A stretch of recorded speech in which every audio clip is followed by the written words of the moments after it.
Assalamualaikum warahmatullahi wabarakatuh. Salam sejahtera untuk kita semua.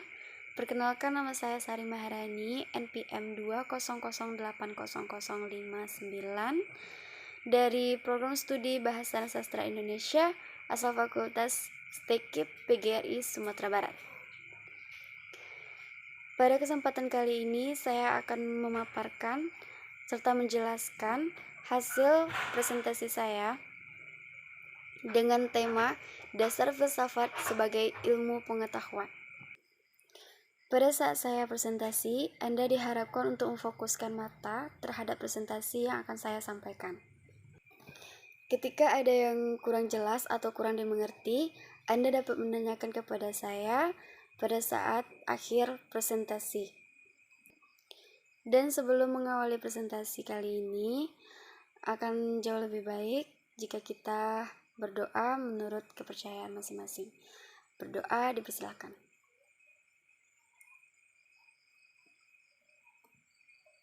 Selesai. Tentang filsafat.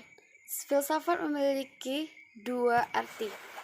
Pertama secara etimologi dan kedua secara terminologi. Menurut Solihin 2007 buku halaman 13-14. Filsafat atau filsafat merupakan istilah yang sering kita temukan di dalam kajian keilmuan.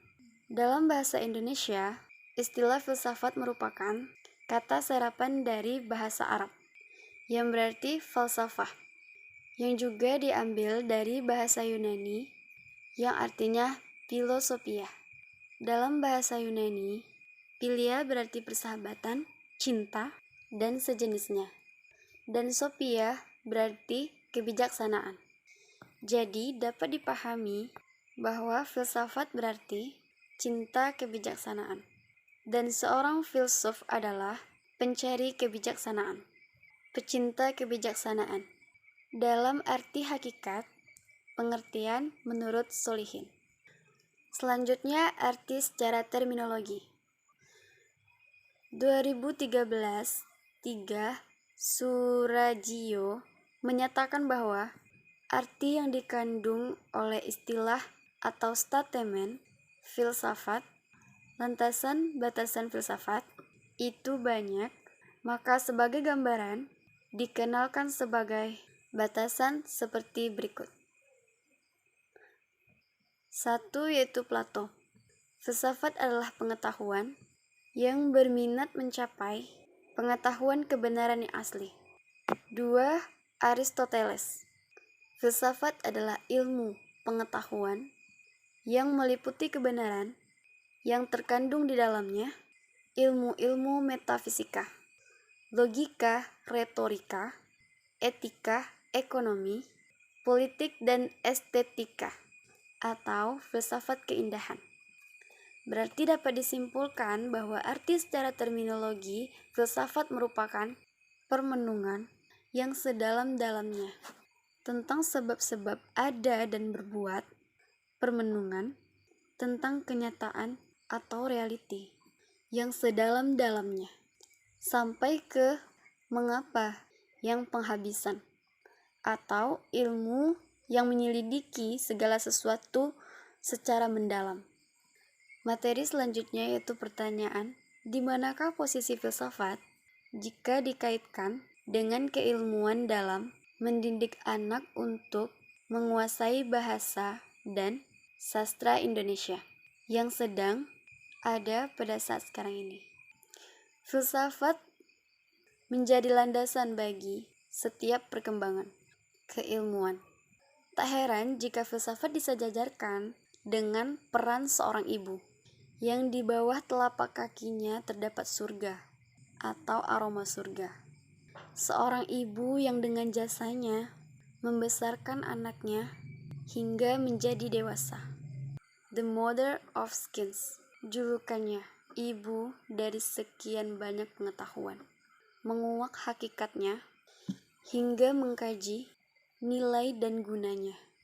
Di sini dapat disimpulkan bahwa posisi filsafat jika dikaitkan dengan seorang ibu dalam mendidik anaknya, itu sama dengan berfilsafat, mencari kebenaran sedalam-dalamnya, atau hakikatnya hingga mengkaji nilai dan gunanya, serta mampu untuk mengembangkannya.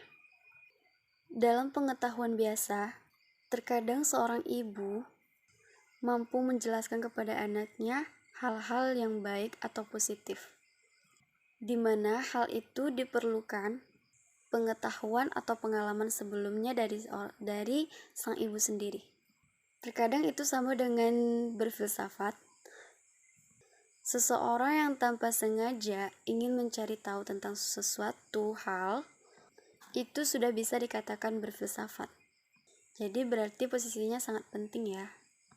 Lanjut kepada materi berikutnya. Materi berikutnya yaitu perbedaan antara pengetahuan biasa dengan pengetahuan ilmiah.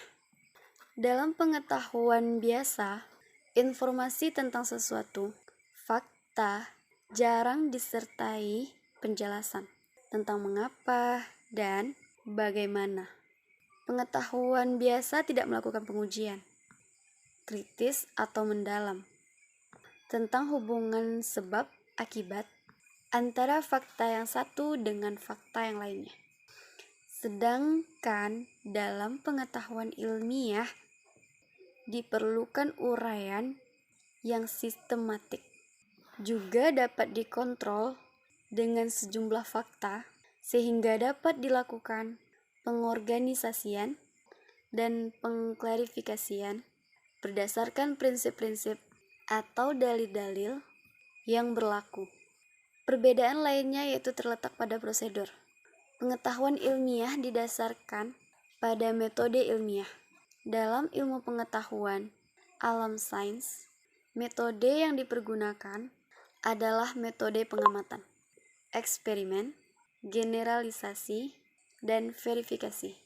Sedang ilmu sosial dan budaya juga menggunakan metode pengamatan, wawancara, eksperimen, generalisasi, dan verifikasi.